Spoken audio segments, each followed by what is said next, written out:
Chefs, what is the beef? Cam here, welcome to another live video, and what we're going to be looking at in today's video is the truth about mental health that a lot of chefs do not want to hear. This is going to be a pretty heavy one. It's going to be a fairly deep video, and it's probably going to be quite a long video. But again, the reason that it's going to be a long video is because it's a very, very, very important topic, and I'm going to try and explain the topic in, I suppose, as much detail as I possibly can, and by the end of this we'll come out the other end with a good bit of clarity on what the actual truth is. Just as a massive disclaimer on this video, first off, I have notes that if you see my eyes cast down the odd time, it's because these points are very important. This topic is very important, and it's not one of those topics where I'm going to sit here and just spout shit off the top of my head. I actually need to make sure what I'm saying is correct and coming from the right place. So if you do see my eyes casting down, that's the fucking reason for it. The other part of this is what I'm going to talk about and what I'm going to say might hit a bit close to home, okay? And it potentially might trigger you. Understand that my intention with ChefFit and any of these videos and anything that we do, even though it might trigger you, that's never the intention. Our message is not to save people. Our message is to provide you with the scaffolding to save yourself. And that's always been my message from day one, okay? And my video and today, the way I'm going to go about this topic is no different, okay? What ChefFit is all about is getting you to become a better version of yourself, physically, mentally. And I know that that's a process that is not fucking easy. And I'll say it to everyone on the front end that it's not fucking easy. So that's where I'm coming from with this. And when I say through this video, the intention is to give you a different perspective. The intention is to give you maybe a dose of reality that you haven't heard before and a truth that you haven't heard before. And I would ask you that if something rubs you up the wrong way, is to try and think through the situation instead of lashing out. Think through the situation instead of lashing out. What we're going to dive into, I've thought very, very clearly about what we're going to talk about here. And again, it's not to hurt feelings. It's to tell the fucking truth. And just from my point of view and where I'm coming from, I don't pull these things out of my arse. This is stuff that I experienced, that I've seen, whether that was me in the industry years ago or whether that was through years of running ChefFit, the past 3 years that this thing has been up and running. I've seen a lot of chefs come and go. I've dealt with a lot of different situations. I've had I'd say over 1,000 conversations on the phone that all last 45 minutes to an hour, ongoing coaching with a group. I've had a huge amount of experience with chefs who are struggling, okay? And I've seen those who sort it out, I've seen those who don't sort it out, and I've seen people who fall into the middle. But that's the experience that I'm drawing on when I say what I'm about to say. So the truth about mental health, now that we've got the disclaimer out of the way, we've got to unpack this first and foremost. Within this industry, it's hard to know what the story is. You've got a couple of different camps. The main camp is this. You've got two different ones. Number one, the industry is the problem, which is true to a certain extent. And you'll see me talk about this a lot, where employers do take advantage of chefs. They do exploit them for hours. They do exploit them, just by expecting them to do more than maybe what a 9-to-5 regular person would do. And this happens because chefs are led to believe that if they don't do those hours, that they're either cowardly or they can't hack it or they're pussies or whatever the fuck word you want to fill in the gap with. Chefs are filled with this narrative. So as a result, a lot of chefs are willing to sacrifice themselves, their health, and a lot for the industry. And I get that. It creates a tough demographic of people who suffer through a lot. The industry has a lot to answer for in that regard. There are some great employers, but there are also some very fucking poor situations that I've heard about. That's one side of the camp. And the vast majority of chefs will probably always look to stay on their side and point the finger that that's absolutely 100% the problem. It is part of the problem, and it's a very big part of the problem. The industry does need to change, and I will state that very clearly from the start, that this isn't a video that's about attacking chefs, but I'm going to tell the truth, and I've got situations and experience to back up that truth. So that's one side of the camp. That's one camp, that the industry is 100% the problem, and it's employers who are the issue, and it's the job that's the issue. There's a lot of issues there that you can unpack. That's a different topic, but you know what I'm talking about. On the other side of that, and this is the thing that most people won't want to hear, you've got one camp then where, you know, a lot of employers, and this is one side I've heard, where they'll look to blame the chef because, and this is a fucking reality, and this is a truth that I know to be true for a fact, that there are not all chefs, not absolutely not all chefs, but there are a few chefs, and you know them, or you might be one yourself, who have all the problems in the world, okay? And it's an ongoing narrative of complaining about your problems without doing anything about those issues. Okay, I'll say that again. It's an ongoing narrative of being a martyr to the cause. As I said, you do these hours and it almost becomes your badge of honor. Well, I could do all the hours under the sun, and if you don't do these hours, you're a pussy, and I'm better than you, and I'm busier than you, and I'm this and I'm that. Okay? To be honest with you, a lot of it is a fucking bit of ego. And that ego is, well, I can do it, and, you know, if you can't do it, you're a pussy. But the reality is, I don't buy that. In the majority of situations, because chefs sacrifice so much, at some point along the line, they end up seriously struggling, mentally or physically. And one of the problems in the industry is they're not allowed to talk about these problems. But to concise it up, this other camp is chefs who, you know, will look at the whole situation and have all these problems, talk about or complain about these problems, whether to themselves, to the family, or to whoever, but aren't doing anything about it. There is a balancing act. The industry has all these fucking issues. It does have all these issues. I'm not here to argue that in the slightest. But on the other side of it, we have people who say a lot about what the problem is, but aren't doing a lot to sort the problem out. So that's the two things that we got to identify first and foremost. You've got the truth here, but the reality is the truth is going to be found somewhere in the middle. And all of us know that to be true. No one is either 100% right or wrong. The truth is found in the middle. Now, my problem and the situations that I'm going to give to you that are going to make a lot of sense here is that, you know, I've come across so many chefs in the past 2 to 3 years of running this thing. A lot, like over 250 to 300 have been within our coaching program. Obviously, thousands and thousands have watched the videos. Over 1,000 have consumed our free 5-day course. We have nearly 1,000 chefs in the free group. Currently, there's 50, 60 chefs in the elite coaching group. Like, I've dealt with a lot, and every single one of those chefs that entered the coaching group, like, they either had to speak with me on the phone for an hour, or they had to speak with Ella on the phone for an hour and unpack absolutely fucking everything. You know, lay all the problems on the table. And it was on us to then try and give them some clarity on where those problems are coming from. My issue is that what happens, you know, in those situations. So I'll give you an example. Here was my battle with mental health. You know, because my problem is I see a lot of chefs who have the same issues that I had, okay, or potentially even worse, who have these problems where it's depression, where it's anxiety, you've got all these terrible habits, these things that rule your life, drugs, booze, shit food, that general, just that unhealthy lifestyle. That lifestyle is a recipe for disaster. It's a recipe for bad mental health. Now, in that situation, I see a lot of people experiencing that and having that problem and not doing anything about it, even though they'll say they need to do something about it, but they don't do anything about it. That's my big issue. And the reason that I have an issue with that is because I experienced the fucking same thing. And I know my two brothers who are still in the service industry experienced the same thing. And we found a way to fucking sort it out.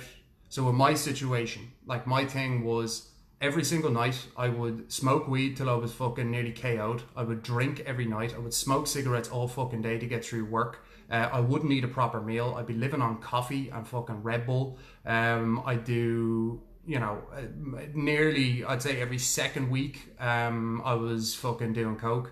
Like, it was just one of those situations where I was just fucking annihilating myself. And in my head, you know, some days I literally couldn't face it. Didn't want to get out of bed, didn't want to fucking talk to people. On my days off, I didn't want to do anything. I just wanted to lie on the couch and fucking escape reality. Like, that was where I was at. And after months and months and months of that, it might have even been fucking about 2 years. After about 2 years of that, you know, I'm building up to this point where I'd gotten into the industry, gotten working and gotten to a decent level. And the hours just mounted and mounted and mounted, where I was doing fucking 70, 80 hour weeks. And I was just taking a lot of shit, and I was in a bad fucking place. And I continued to be in a bad place till my family relationship started becoming a bit moody, and how I was acting to other people became moody, and my headspace, I just wasn't who I was anymore. I was fucking totally fucked up. I was totally fucked up, and I wasn't in a good place at all. And here's the thing. When I was in that place, when I was in that place, I had a moment, and I had a day where I actually went to visit my sister, and I was sick with myself because when I went to visit her, I hadn't seen her in fucking 3 months because I'd just been working like a cunt, and I'm very close with my family, and we were talking, and everything I said was overwhelmingly negative. It was horrible. Like, I was just a dickhead. And that's when I caught myself, and that was a moment as I was driving home, and just like, what the fuck are you doing, Cameron? You know, and that was a situation for me, and I knew I had to pull my shit together, because in that moment and that epiphany, I kind of had a feeling I knew where my problems were, but in that moment, I knew that as bad as my work situation was, as bad as the industry might treat me, you know, and all of this fucking complaints that I had in my mind, like, if I don't do something about my situation, it doesn't fucking matter, because nothing's going to change. And that's the moment where I had to start sorting it out. So no, I didn't become a fucking superhero overnight, and I didn't change everything overnight, but there was a concentrated effort to pull my shit together. And what I mean by pulling my shit together was I was depressed, anxious, more angry than anything, overly stressed, you know, and I thought all the problems lay in my job. Yet I need booze and drugs every single night, and I need fucking 8 to 10 cups of coffee to get through a day. It's like, there's the problem. Like, yeah, sure, it might be the job, but what if you started fixing that shit? How would you feel then? And the truth was, I was still working like a cunt, but I felt fucking a lot better. You know what I mean? I felt a lot better, and my life was moving in a better direction. Then in that process of sorting myself out, I realized that I needed to fucking, you know, I'm actually not passionate about the service industry. I'm passionate about the people in it, and I have an affinity to the people in the industry, but this isn't, you know, it's not what I'm passionate about. Fucking, I'd always been an athlete. Health and fitness and coaching was the lifestyle that I wanted, and that's the thing I chased after. So after I kind of pulled my shit together and I continued working, I worked for Jameson as one of their mixologists and their team. You know, and just in that period, it's like, I kind of enjoy this, but I don't think it's for me, you know. So after about 7 or 8 years within the industry, I walked away.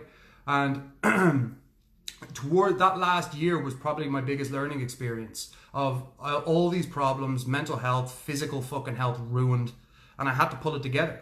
And I didn't blame anyone else. I had to fucking pull it together. I spent a lot of time feeling sorry for myself. I felt that I spent a lot of time saying it's this and it's that, that's the problem. But it only got better when I chose to point the finger at myself and start, without sounding bad, blaming myself and taking responsibility. Because in that, I started sorting my shit out. I started taking better actions. I started taking more positive actions. And things, slowly but surely, by taking positive action, started to improve the problems I was facing and then overall fix them over time. Like, that's a powerful example. So when I say shit, I'm not saying something just to call you out. I'm saying it because I've fucking done it. I've done it. And the life that I tell chefs to live now, I live that fucking life and have lived it for a lot of time. You know, the fucking lifestyle, the discipline, all of that shit. I've done that. And I've watched my brothers do the fucking exact same thing. So that's the first example. And every chef a lot of chefs who I've coached, I've had phone calls with people, you know, and they've come to me and it's like, man, I need to do something. I'm fucking self-harming at night.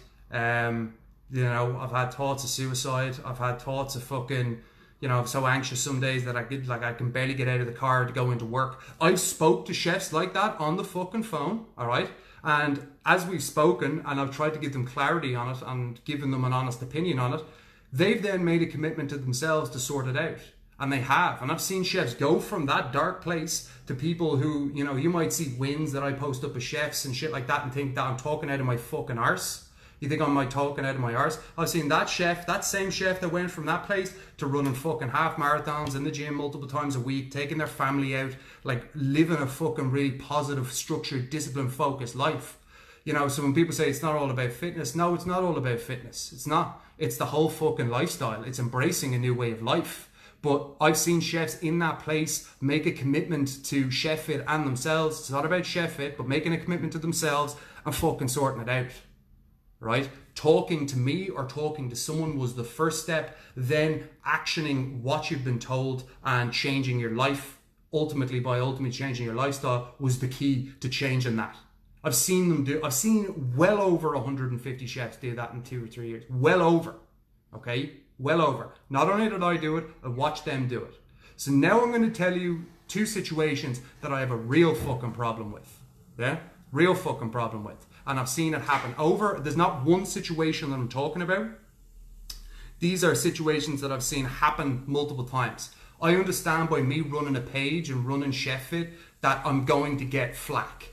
I know that I'm going to get people sending shitty messages. I've had people sending me emails to go and kill myself. I've had all sorts of mad shit sent to me in the past couple of years. But there's 2 situations that happened recently and happened in the past that not rubbed me up the wrong way, but they outlined the exact problem that I see. All right.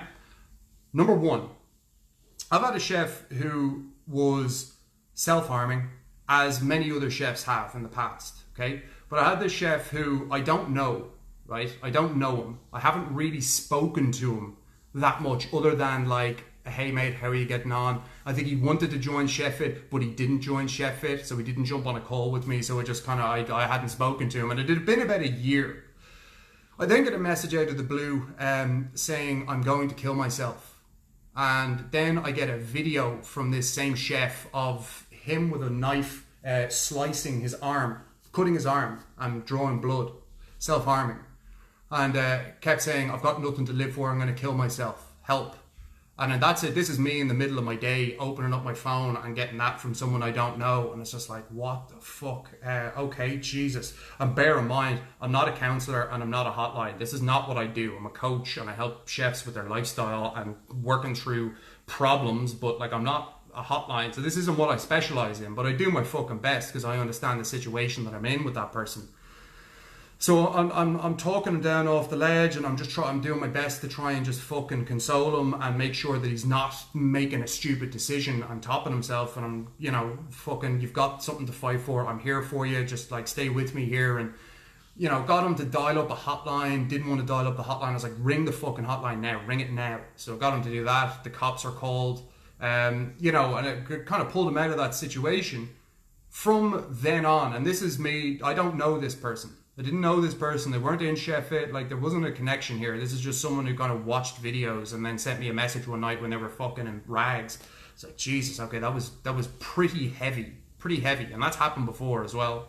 And the point I'm telling you this is because this chef then went on. I gave him a trial to join ChefFit. Okay, joins it for a trial, and then after a week disappears. And goes missing and says, oh, I don't have a phone and all of this shit. And I think he'd met someone on Tinder. And basically the long and short of it was, they felt like shit. I had to stop what I was doing to make sure that this person didn't kill themselves. I then said, listen, you know, you said you wanted to join ChefFit before. I think now is the time that we start sorting this out and putting something in place. Do you not agree? Yeah, 100%. I need to do something. I need to change. But when it came time to actually doing the work to change, that person disappeared off the face of the earth, and I still haven't heard anything from them. That's like case in fucking point. That's the truth that a lot of people don't want to hear. Like, you'll be willing to send a stranger and put someone in a fucking, like, it's heavy when someone sends you shit. Like, they're gonna, like, that's a responsibility that's now been mounted onto you that you didn't ask for. Okay? And when someone mounts that on you just out of the blue without even fucking thinking about it, and then when you actually go to help that person later on after you've done that and they fucking disappear, you know, that's happened to me 3 times. That exact situation has happened to me 3 times, and I've many other situations like it that aren't self-harming and going to kill myself, but it's similar enough stuff. That's a problem that a lot of chefs don't want to hear. That's a situation that a lot of chefs don't want to hear. A lot of people want to say it's the industry, and I agree with you to a certain extent. But that example that I just explained to you, who's the fucking problem there? Who's the problem? You know, I would say it's the fucking chef. Like, you could have done something and you've chosen not to, and because a week later you feel better, you're not on the ledge anymore, and you've pulled back a small bit that, okay, well, it's actually grand now, I'm fine, see ya. you know, thanks for doing that. And it's like, that's a situation I have a problem with. That's a real issue. And that happens across the board, where people have all these problems and they want to mount all of the fucking responsibility onto someone, and then when it comes time for them to start sorting it out with the help provided, they don't want to do it. Like, if that's you, understand that, yeah, sure, it's not your fault that you're in the position that you're in, but fuck me, it's your responsibility to sort it out. You know what I mean? I said that from the start with Chef Fit. I can't save you.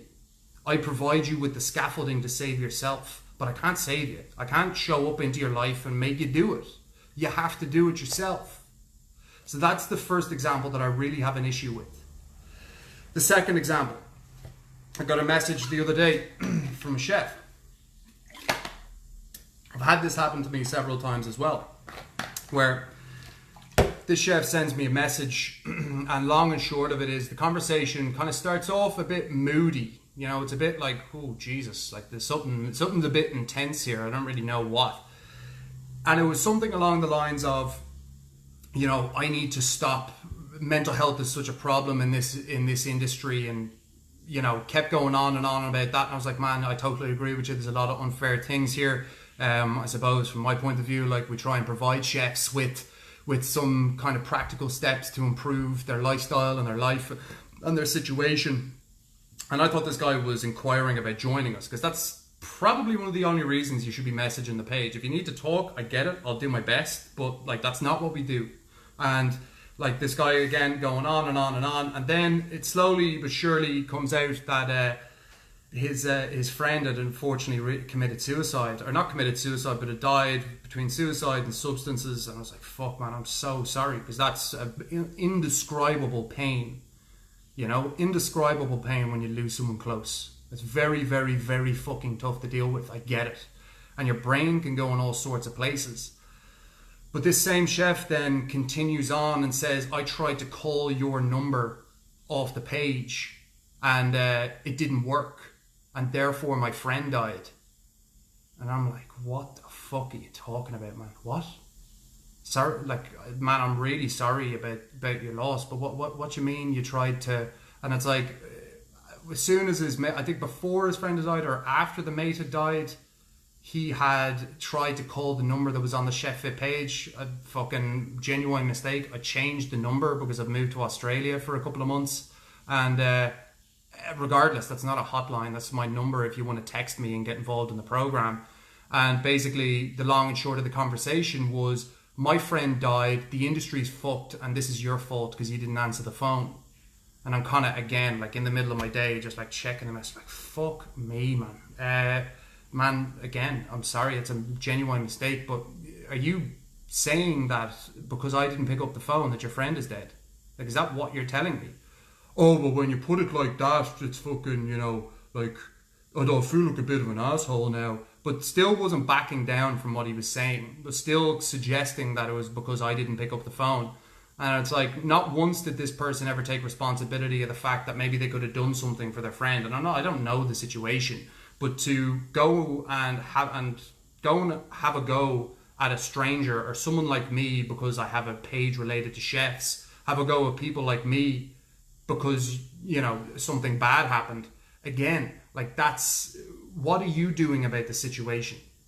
Don't try and get angry with me and put it on me. What are you doing about the situation?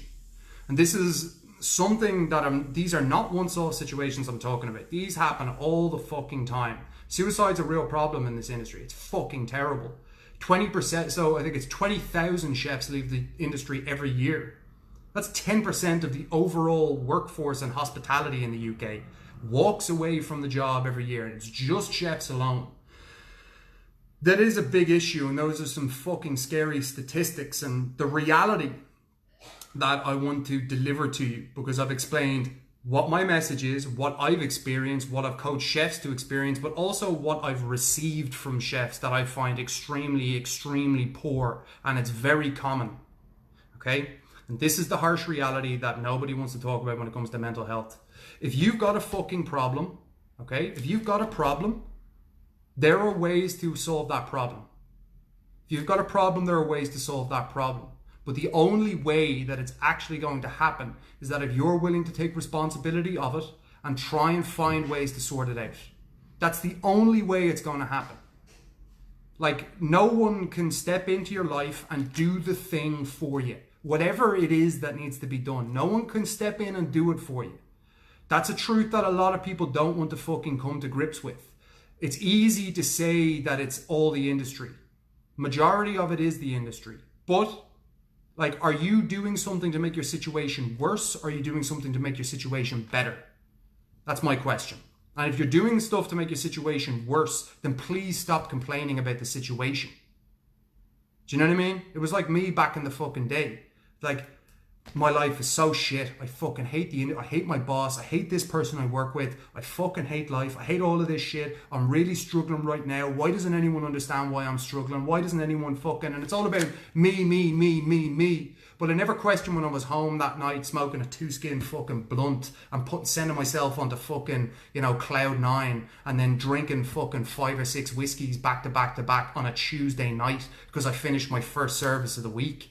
Like, I never questioned that. Going to bed, getting fucking 4 hours sleep, waking up with my head up my hole, and just continuing that cycle over and over and over again. The only time the situation got better was when I stopped complaining about all this shit that was external to me, and I started focusing on pulling myself together and start questioning what the fuck I'm doing. Cameron, stop fucking drinking yourself into a fucking stupor. Stop doing drugs to escape reality. You know what I mean? Like, if you drink 10 coffees a day, I think you have a bit of a problem with fucking caffeine. Maybe we need to address that. Maybe we drink tea for a couple of days until you've resensitized. On your day off, maybe you need to get more sleep. Maybe we need to fucking get a routine in place in the morning.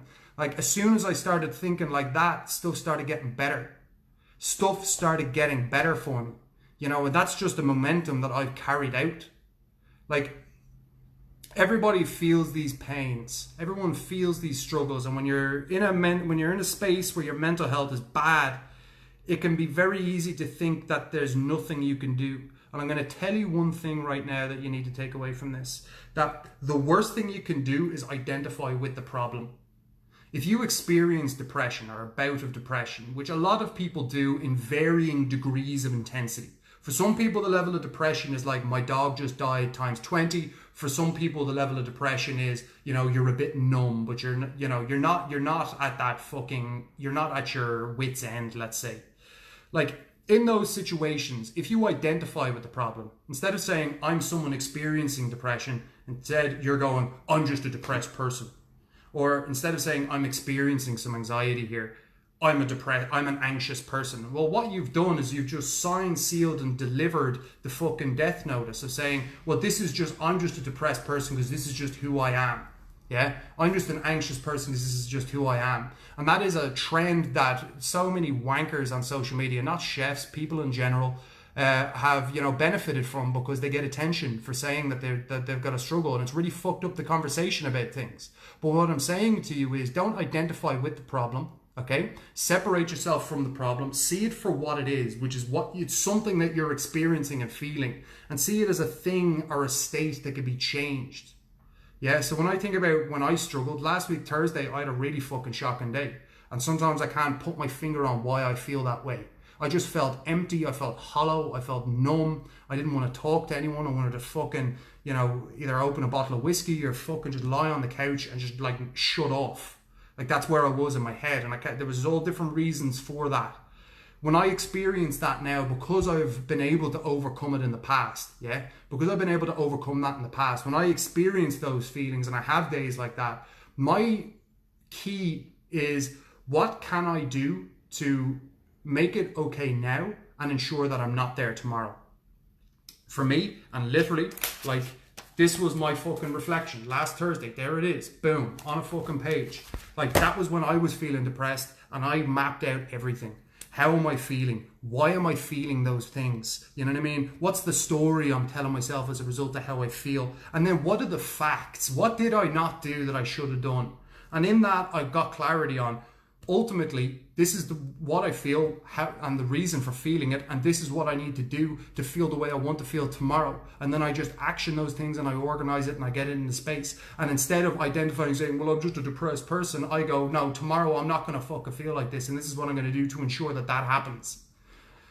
And what happens? All of a sudden I wake up to the next day and I'm ready to fucking attack. I don't want to do it. I don't feel like fucking doing it, but I know I need to do it, so therefore I carry it out. And when I do what I need to do instead of just doing what I want to do, all of a sudden things tend to work out in my favor. No different for you. It's no different for you. So I know I'm rambling and I'm going to end this video now. Understand that there's two sides to this story of mental health in our industry. You've got the employer problem and the industry problem, which is true. But on the other side of it, the truth that no one wants to accept is that a lot of chefs aren't doing what they need to do. There in the middle lies the truth. It's a mixture between the industry and the chefs not doing something, and there's the truth in the center. That's what you need to find. And I've just explained 4 situations for you. I'm giving you all sides of the story. The key thing is this. With the problems that we have, the only way that you're going to solve them is by stop focusing on shit that's outside your control. Stop focusing on your boss, stop focusing on the fucking job, stop focusing on all those things. Even though some of those thoughts are true, I get it, and you're unfairly treated, I fucking understand, right? But if you could take that and go, okay, well, what can I do myself right now to improve this? What can I do? If the job is really the problem, do I need to sit them down and talk to them? Do I need to find something else? Do I need to go here, do that? Is there something in my lifestyle that I'm not doing? You know, well, chances are if you're drinking every night and you're doing drugs on a regular basis, drinking 10 coffees like I was and eating that shit food, there's a very good chance that you're setting a recipe for feeling like dog shit in your head. So like maybe instead of focusing on external, why did you focus on that process? Because that will probably yield massive, massive results for you. That's the truth, you know? And what I'm going to lastly say is it's simple, but it's not easy. And if it was easy, everyone would do it. If it was easy, everyone would do it. Truth, you know? So don't focus on what you want to do. Understand what you need to do. And come to the realization that if you start doing the things that you need to do that are internal, your situation will improve massively. And that's what I want to get across to you here. But don't fall into those camps, like I said. Don't fall into that situation that I said, lashing out and taking no responsibility, or sending fucking videos of yourself self-harming and threatening you're going to kill yourself and sending that to someone you don't know. Yeah, as I said to you. Like, don't be that person. Be the one who is feeling these situations, is able to speak out and talk honestly about how they're feeling, but also doing it with the mind of improving the situation. Not just, you know, looking for some kind of sympathy or pity, but like, no, this is what I'm feeling. I feel shit right now. What can we do to sort it? That's what I want to get across to you. Have that mindset. So a very long video, but an important one. Thumbs up if you enjoyed it. If I said anything that triggered you, understand that I'm not saying anything to offend you. I'm just telling you the truth and what I've experienced, okay? Much love to everyone out there, and if anyone is struggling, all the best wishes to you, honestly. And please, please, please, if you're serious about taking action and wanting to sort it out, give us a shout. Much love to everyone. Catch us all soon.